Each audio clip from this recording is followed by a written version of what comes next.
The topic I've come to talk to you about today is that simply raising awareness isn't enough in our society anymore.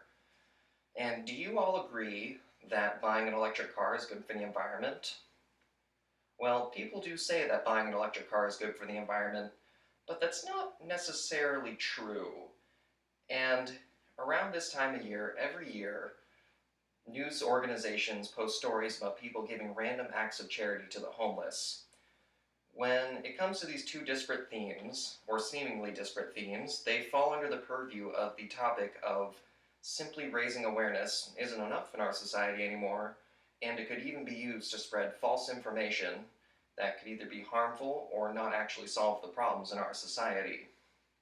So when you see someone going around saying that they are going on some righteous crusade to fix some issue in our society, instead of blindly following them, we need to stop and ask ourselves, is what this person's doing actually going to be effective in solving these issues? And also, what does this person have to gain? Any sort of money or special credit, anything that could invalidate their charitable intentions. When it comes to people saying that buying an electric car reduces your carbon footprint, they usually get this information from car ads that say that. And while they are technically correct that it reduces their own carbon footprint, what the ads fail to mention is two major things.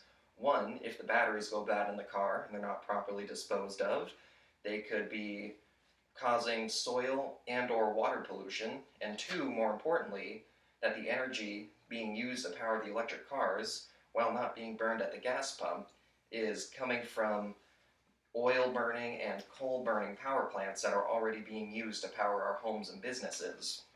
And there's a great article written by Fisher for DW in 2017 talking about how even though electric cars do save individual users on their gas bills, the energy, unless coming from certain sources, is most likely coming from coal and oil burning power plants, not really solving any environmental issues. And as for news organizations, they always tell feel-good stories about people giving random acts of charity to the homeless to boost their ratings, even though that doesn't necessarily solve the issue of homelessness. Now, I'm not saying we should stop providing soup kitchens and giving people tents and blankets around this time of year. I'm just saying that we need to take it one step further. So when it comes to not causing more environmental damage from buying electric cars, what we need to do is not listen to car ads and get our information from a much more reliable source, such as scientific studies. And one such study in 2012, written by multiple climate experts, entitled Comparative Environmental Life Cycle Assessment of Conventional and Electric Vehicles. That's a long one. This study does a really good job of talking about the differences between electric and gas-burning cars, their different environmental impacts, and all the myriad little nuances between them.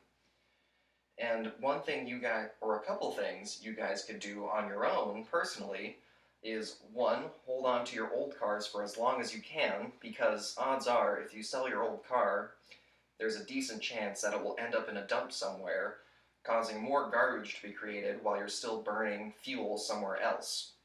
And there's always the classic solutions of carpooling and taking public transportation. Now, when it comes to solving the homelessness issue, the things we need to do that is simply give the homeless people homes. Instead of leaving them out on the street, just a little better off, but we're still leaving them out on the street. And we need to get news organizations to focus more on programs that provide housing to the homeless people rather than random acts of charity just to boost their profits. And there's actually a great article by C. Weller for the Business Institute written in 2016 that does a great job of talking about multiple cities around the country opening up homeless housing programs. And if you guys are interested in donating your time, money, or anything else to a local housing program around here, I should highly recommend that you check out www.cdss.com. So when it comes to people going around saying that they're going to save the world through their revolutionary new schemes and that I'm going to solve homelessness or solve the energy crisis and solving the environmental issues by going around and telling people to buy electric cars or showing random acts of charity. We need to stop and ask ourselves, are these people or major companies just in it to make money? And are they just getting the lowest common denominator to get people to follow what they're doing? And is even what they're doing actually effective rather than simply not doing anything or even making the problem worse? Alright, I'm done. We're going to see how good that was.